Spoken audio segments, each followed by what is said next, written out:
अभी हमारे मित्र विधायक साहब का मैं पूरा भाषण सुन रहा था, पौन घंटे का, आधे घंटे का। तो जिस तरह से सरकार की तारीफ आपने करी और कहा झूठे फरेब है, तो इस बात की शुरुआत में यहाँ से कहता हूँ, एक शेर से करता हूँ। उसने पूछा उसके होने नहीं होने से क्या फर्क पड़ता है। उसने पूछा उसके होने नहीं होने से क्या फर्क पड़ता है। मैंने कहा कभी कभी एक इंसान के नहीं होने से पूरी कायनात बदल जाती है, खाली हो जाती है। और साथ ही जो आप बार बार कल्पना करके अधिकारियों को बड़े तरीके से यहाँ धमका रहे हो कि 6 महीने बाद ये होगा, 6 महीने बाद ये होगा। पहली बात तो आंकड़े आप सुधार लो, 6 महीने नहीं पूरे 8 महीने पड़े हैं, पहली बात। दूसरी बात, ये जो तमन्ना और आरजू है उसका जवाब भी मैं लाहौटी साहब मेरे मित्र हैं अच्छे, उनको दे देता हूं। देखना तू तमाशा होगा, देखना तू तमाशा होगा, बड़े कमाल का होगा। देखना तू तमाशा होगा, बड़े कमाल का होगा। तेरा कामयाब हो जाना एक बवाल सा होगा। जितने भी देख रहे हैं तेरी ओर हारने के लिए, तेरे जीत जाने पर इनका क्या हाल होगा ये पता चल जाएगा दिसंबर के अंदर। क्या हाल होगा आज इस सदन के अंदर मैं तो सोचता था नेता हैं, मंत्री हैं, मैं तो पहली बार आया हूं, मुझे नहीं पता था इस सदन के अंदर भविष्यवाणी करने वाले बड़े बड़े पंडित भी बैठे हैं। ये तो मुझे आज पता चला है। और क्या होगा ये राजस्थान की जनता तय करेगी, आपके तय करने से यहां नहीं होगा। सभापति महोदय, ये जिस तरह से आंकड़ों का जाल बनाने में, बिछाने में, प्रचार करने में एक्सपर्ट हैं, मैं इतना एक्सपर्ट नहीं हूं, लेकिन मेरी आंखें बराबर हैं और चश्मा भी बराबर लगा के रखता हूं। इसलिए क्या हो रहा है क्या नहीं हो रहा है दिखता मुझे बराबर है, इसमें कभी संदेह आप मत करना। आज यहां सामने बैठे वाले मेरे साथी कोसे जा रहे हैं। आज हमारी सरकार इस बजट के अंदर, इस सरकार के अंदर चिरंजीवी योजना लेके आई। इन्होंने आपको सुना, अब आप इनको सुनिए। सुनना पड़ेगा, ढंग से सुनना पड़ेगा। इस सरकार, हमारे इस बजट में हमारी सरकार चिरंजीवी योजना लेके आई। पहले 10 लाख का लेके आई और अब 25 लाख का कर दिया। तो जब आपको इतना ही हमारे सारे आंकड़ों में शक था, तो चिरंजीवी योजना 10 लाख की चली, सफल हुई और तब जाकर उसको बढ़ा करके हमने 25 लाख का किया।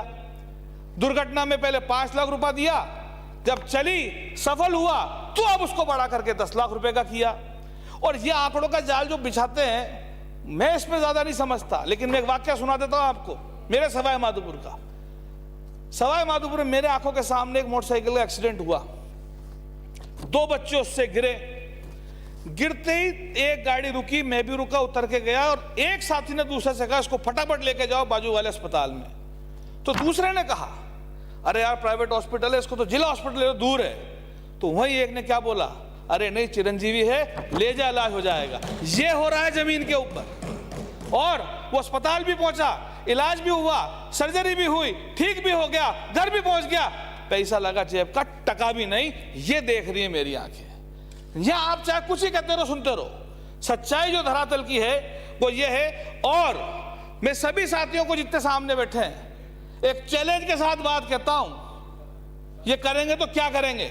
मैं भी भविष्यवाणी कर देता हूं, जब इतनी सारी भविष्यवाणी हो गई, ये कुछ नहीं करेंगे। जब कभी भी इनका नंबर आएगा 10-20 साल बाद, ये सिर्फ योजना का नाम बदल देंगे। इनकी कलाई इसमें है। अब जैसा कि लावर साहब कह रहे हैं अभी होगा, तो मैं कहना चाहता हूं अभी क्या हो रहा है। इस देश में ग्रामीण महिलाओं के आंखों में आंसू आते थे, चूल्हा जलाते गांव में, हमने देखा आंखों से। उम्र कम है लेकिन गांव में घूमे। उन आंसुओं को पोंछने के लिए सिलेंडर गांव गांव पहुंचाए गए। और आज उन्हीं महिलाओं के वो सिलेंडर खरीदने में फिर से आंसू आ रहे हैं। और आंसू पोंछने का अगर कोई काम कर रहा है तो हमारी सरकार, गहलोत सरकार कर रही है। उन आंसुओं को पोंछने के लिए पूरे राजस्थान में घोषणा कर दी कि मात्र 500 रुपए में सिलेंडर गांव-गांव, घर-घर दिए जाएंगे। और दावे के साथ चैलेंज करके सदन में कहता हूं, भविष्यवाणी नहीं करता हूं बल्कि चैलेंज करता हूं, अगर हिंदुस्तान में कहीं पे 500 रुपए आप सिलेंडर दे रहे हो, यहां खड़े होकर आप जवाब दीजिए, हिंदुस्तान के अंदर। लेकिन आंसू पोंछने का काम आज की तारीख में अगर कोई कर रहा है तो हमारी सरकार कर रही है। हमारी सरकार आंखों के आंसू पोंछ रही है। चूल्हे के आंसू पोंछने के बाद सिलेंडर का आंसू ला दिया। और जहां तक बची बात झूठे घड़ियाले आंसुओं की, ये तो उसमें कोई शक की बात ही नहीं है। आपके Smriti Irani ji actually TV actress थी। एक्चुअली आप बैठ जाइए, आप बैठ जाइए साहब, प्लीज सुनिए, आप बैठ ही जाइए। आपके तो हमेशा से स्प्रिंग लगी हुई है। मैं जब खड़ा होता हूं आपको सुनते हैं, इनको भी आपकी स्प्रिंग को रखो अपने पास। साहब स्मृति ईरानी जी केंद्रीय मंत्री हैं, मैं उनका आदर सम्मान करता हूं। मंत्री के साथ साथ टीवी एक्ट्रेस भी नहीं है, क्योंकि सास भी कभी बहू में हम सबने देखा है। मैंने भी बचपन में देखा, 8-9 में पढ़ता था। साहब जब 410 रुपए का सिलेंडर था और 411 भी होता था ना, तो ये बड़े बड़े घड़ियाली आंसू आते थे, गले के मंगलसूत्र टूटते थे, मांग के सिंदूर हटते थे। क्या नाटक तमाशा होता था, वाह वाह वाह वाह वाह वाह। आज 1000 रुपए के पार और कोई नाटक तमाशा नहीं, चुप सूम। क्यों भाई? लेकिन आज अगर कोई जागा तो हमारी सरकार जागी और हिंदुस्तान के अंदर घोषणा कर दी कि 500 रुपए में सिलेंडर देगी तो कांग्रेस पार्टी की सरकार राजस्थान के अंदर देगी। आपको क्या पता है महंगाई कहां जा रही है? लोगों के घरों में सगाइयां रुक रही है महंगाई के चक्कर में। आप सोचते हैं, मैं चैलेंज करता हूं आपको, गरीब की आंखों में आंखें डालकर करीब से जाके पूछना कि महंगाई की मार गरीब को कैसे मारती है। चुनाव में आपने वादे करे अच्छे दिन के, आय बढ़ाने के, बढ़ाया क्या? सिलेंडर, डीजल, पेट्रोल ये बढ़ाया। साथ ही इस बढ़ती हुई महंगाई को और घटती हुई कमाई को देखकर सर मुझे ताज्जुब है और मुझे शक है, कुछ दिनों बाद हमारे जेबों में आधार कार्ड नहीं होंगे बल्कि उधार कार्ड लेके घूमना पड़ेगा इस देश के अंदर, उधार कार्ड। साहब हमारे राठौड़ साहब हैं हाउस में आप जाते जाते वापस आ गए।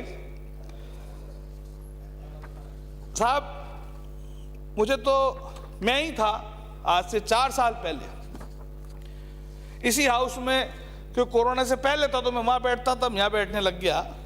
मैंने कहा था पंचायती सहायक, शिक्षाकर्मी और पैरा टीचर और मदरसा पैरा टीचरों को लेकर के मैंने कहा था कि कोई भी कम नहीं है, ना उधर वाले ना इधर वाले। 10-10, 15-15 साल हो गए जूते रगड़ते रगड़ते, तेल फूकते फूकते, लेकिन उनका भला ना उन्होंने किया था ना हमने किया था। लेकिन अब मैं पिछले 10 साल नहीं 9 साल की बात करता हूं। राठौड़ साहब बैठे हैं, मेरे पिता तुल्य हैं, वो वैसे मैं अपने आप को उनका भतीजा मानता हूं अधिकार पूर्वक। लेकिन पिछले 5 साल में जब इनकी सरकार आई थी, चुनाव था, घोषणा पत्र के पेज नंबर 74 में बिंदु नंबर 4 कर्मचारी कल्याण हेड में आपने वादा किया था कि पंचायत सहायक, शिक्षाकर्मी, पैरा टीचरों का नियमितीकरण करोगे। और आपका नाम सर मैंने इसलिए लिया, आप नियमितीकरण कमेटी के अध्यक्ष थे। आपने कम से कम 100 मीटिंगें उस कमेटी की करी। और 5 साल पूरे होने के बाद भी जो एक मजदूर की कमाई होती थी उससे भी कम पे लाकर उनको छोड़ दिया, सिवाय बेवकूफ बनाने के 5 साल कुछ नहीं किया। हमारी सरकार आई, सही को सही कहना चाहिए। मैंने कहा था कि हम भी कम नहीं है, लेकिन आज मुझे कहते हुए खुशी है, अगर आज इन सब का पंचायती सहायक, शिक्षाकर्मी, पैरा टीचर, मदरसा पैरा टीचर 1,10,000 संविदा कर्मी है, अगर इनको 7200 रुपए महीने से 16,900 रुपए पे लाए तो हम लेके आए, आदेश निकल चुके हैं। और ये भी कह दिया है 8 साल की नौकरी कर लो, उसके बाद 29,600 और उसके 8 साल की कर लो तो 51,600। फैसले लेने आने चाहिए, निर्णय लेने चाहिए। निर्णय हमने लेके दिखाया और लागू कर दिया, ये हमने करा। मुझे खुशी है इस बात की। और कुछ हमारे सामने के साथ ही एक, अब क्योंकि मैंने बात कह दी तो हो सकता है बुरी लग जाए, एक अच्छी बात भी कह देता हूं। इस सरकार का, इस कार्यकाल का यह अंतिम बजट है। तो क्योंकि पहली बार विधायक हूं, काफी कुछ सीखने को मिला, काफी कुछ देखने को मिला। सर, ये कहने में कोई शक नहीं है मेरे को कि अगर इस सदन की गरिमा रखी गई, इस सदन में बात रखने के तंज आए, तो हमारी साइड से तो हमारे धारीवाल जी और सामने से राठौड़ साहब। अगर धारीवाल जी और राठौड़ साहब हमारे इस कार्यकाल में नहीं होते तो शायद कुछ हमें चीजें देखने को कम मिलती। धारीवाल साहब से हमने सीखा कि कैसे तंज हो, कैसे शेरो शायरी हो, कैसे दबाव में नहीं आया जाए। और राठौड़ साहब से भी सीखा, राठौड़ साहब से कैसे आंकड़ों को तोड़ मड़ोड़ के बोला जाए, कैसे बातों को तोड़ मड़ोड़ के बताया जाए और कैसे हाथ के इशारा करके सबको खड़ा कर दिया जाए। ये कला भी सीखी। तो सच को सच बोलना चाहिए। लेकिन इस बात को कंक्लूड करते हुए ये कहने में कोई शक नहीं है, मेरे जितने भी बीजेपी के साथी बैठे हैं साहब, ये बेचारे दुर्योधन रूपी जितने भी आपके भांजे हैं, आपने शकुनी मामा बन के शतरंज की हर वो चाल चली हमारे खिलाफ जो कि हमारे ऊपर वार हो। लेकिन हमारे दारेवाल जी भी महाभारत के वो अर्जुन है जिनका निशाना चिड़िया पे नहीं, चिड़िया की आंख पे रहा और हमेशा आपको बिठाया। ये इस कार्यकाल में एक चीजें सीखने को मिली। साहब, बजट की बात चल रही थी तो साहब 2 बातें हैं जो मैं, मेरे 40 साल का जीवन है, इसमें सीखा हूं। हर चीज को मैनिपुलेट, जुगाड़ तुगाड़ हो सकता है, लेकिन 2 ऐसी चीजें हैं जो आदमी के दिल से, विश्वास से और आस्था से होती है। एक तो है वोट, जिसकी वजह से आप और हम यहां बैठे, और एक है जेब का नोट। आज की तारीख में तो साहब बाप भी बेटे को पैसे नहीं देता जब तक कि कोई ना कोई समीकरण ठीक नहीं हो। आप महिला आयोग में जाके देखो, बीवी आदमी के खिलाफ, कमिश्नर साहब के ऑफिस में जाके देखो, आदमी बीवी के खिलाफ। तो नोट और वोट वो चीज है जहां विश्वास होता है, आस्था होती है, वहीं जाके मिलता है। तो साहब वोट तो हमें मिल गए थे, इसलिए यहां बैठे, इसलिए यहां बैठे। और जहां तक नोट का सवाल है सर, 2, क्योंकि मैं सवाई माधोपुर से आता हूं, मेरे वहां जंगलात हैं। यही जंगल तब भी था, यही जंगल आज, यही अधिकारी तब थे, यही अधिकारी आज, यही सरकारें पहले थी। लेकिन सवाई माधोपुर के जंगल के लिए निजी लोगों ने आपके 2018 तक लाख 2 लाख रुपए दिए होंगे। मुझे खुशी है बताते हुए, आज निजी लोग जंगलों के लिए, नाम लेके अगर बोलूं, एस्ट्रॉल कंपनी ने 1.3 crore, Hindustan Times 1 crore, ICICI 25 lakh, Anil Agarwal foundation 1 crore, 3.5 crore रुपए जेब का दिया। ये तो खैर बड़े सेठों के नाम है। अब मैं गरीब जनता की बात करता हूं। इस गरीब जनता को विश्वास हमारी सरकार पर, हर गांव में अगर सर हम दौरे करते हैं, आप भी जाते हैं, हम भी जाते हैं, आज की तारीख में हर ग्रामीण का एक काम केंद्रित हो जाता है, हमारे गांव का स्कूल, हमारे गांव का स्कूल। आज मुझे खुशी है बताते हुए, मुख्यमंत्री सहभागिता, जन सहभागिता विद्यालय विकास योजना है, आप लेके आए थे 2016 में। मुख्यमंत्री जन सहभागिता योजना 2016 में आप लेके आए थे, लेकिन जनता आपको पैसा देती थी आपके 2018 में मात्र 8 करोड़ रुपए स्कूलों के लिए, ये जो पब्लिक गांव गांव से इकट्ठा करती है। मुझे खुशी है बताते हुए, ये हमारी सरकार का चेहरा है, हमारे मुख्यमंत्री का चेहरा है, हमारे शिक्षा मंत्री जी डोटासा जी ने बैठे, इनका चेहरा था, आज के शिक्षा मंत्री जी BD कल्ला जी का चेहरा है। इन चेहरों के ऊपर गांव का किसान, गांव की जनता, गरीब जनता, इसी जनता ने आज हमें दिए हैं 18 करोड़ रुपए, 18 करोड़ जेब से निकाल के पैसे दिए जनता ने आपकी स्कीम के ऊपर।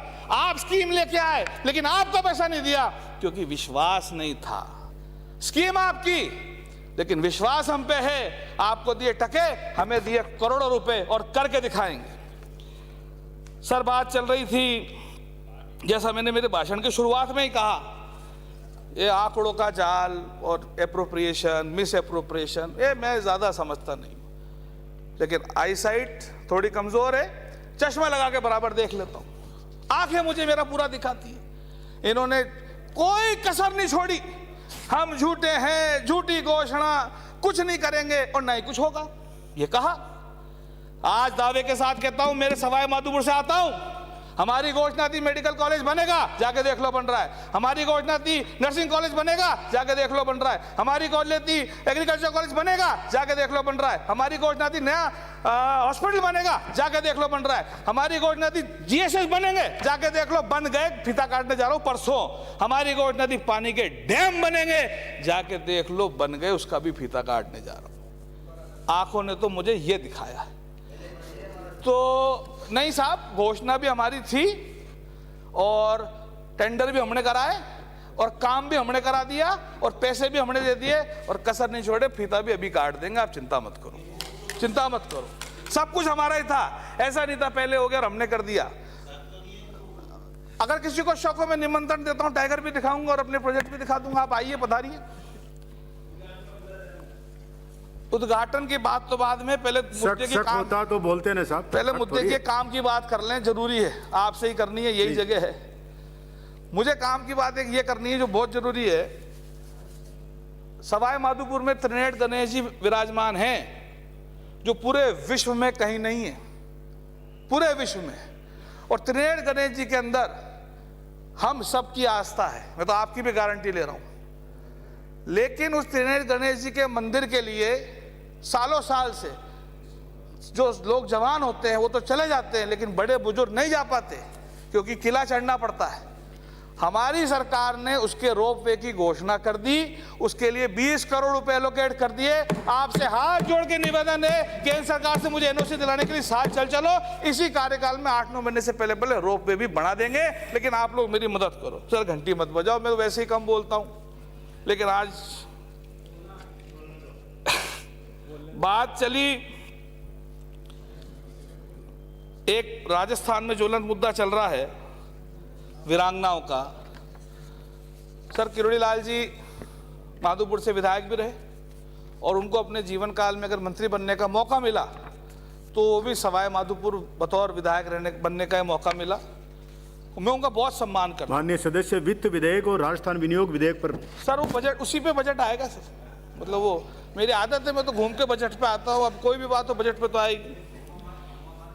तो साहब उनका मान करते हैं, सम्मान करते हैं, और मैं समझता हूँ सामने बैठे जो साथी ये सब एक तरफ, हमारे किरोड़ी लाल जी एक तरफ, इतने आंदोलन कर दिए 200-250 और सही बातें करते सारी।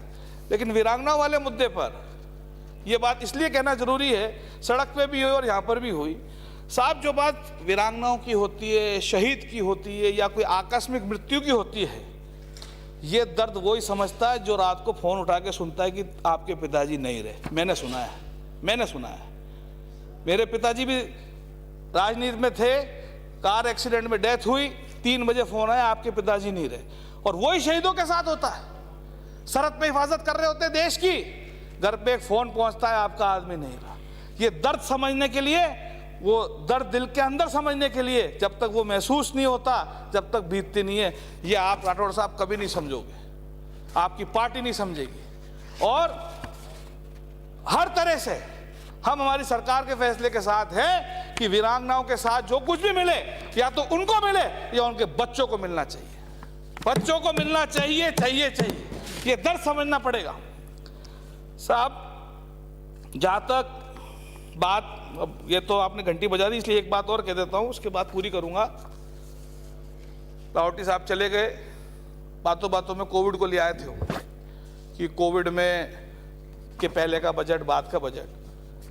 कोई कहने में शक नहीं है साहब, ये जितने भी हम यहाँ बैठे हैं, चाहे इधर के या उधर के, इस कोरोना काल में दोनों ही बातें हैं। मेरा दुर्भाग्य भी है और सौभाग्य भी है। दुर्भाग्य तो इसलिए है कि अपने जीवन में कोरोना काल देखना पड़ा, और सौभाग्य इसलिए है कि अपने जीवन में इस कोरोना काल में जनता की सेवा करने का भी मौका मिला। आज इस कोरोना काल में जो सेवा इस सरकार ने, जो सेवा इस प्रदेश के मुख्यमंत्री ने करी, मैं तो समझता हूं और सोचता हूं आप सबको, हम सबको मिलकर सरकार का और मुख्यमंत्री जी का धन्यवाद देना चाहिए। मैं था उस वीडियो कॉन्फ्रेंस में, मैं खुद बैठा था उस वीडियो कॉल में, हम सब बैठे थे साहब। हर एक व्यक्ति से मुख्यमंत्री जी ने उनके हालचाल पूछे। जो कोविड पॉजिटिव होता था खुद मुख्यमंत्री जी उस एमएलए को मॉनिटर करते थे। और यहां चाहे हम कुछ ही बोले, सच्चाई ये है जितने भी बैठे सबने मिलकर के एक एक ने धन्यवाद दिया था। मैं उसका गवाह हूं और झूठ बोल रहा हूं तो मेरी बात को आप काट देना। और अपनी एक बात आखिरी कहते हुए शेर के रूप में कि साहब मन्नतें तो सब मांगते हैं आसमान में टूटा हुआ तारा देखते हुए। मन्नतें तो सब मांगते हैं आसमान में टूटता हुआ तारा देखकर।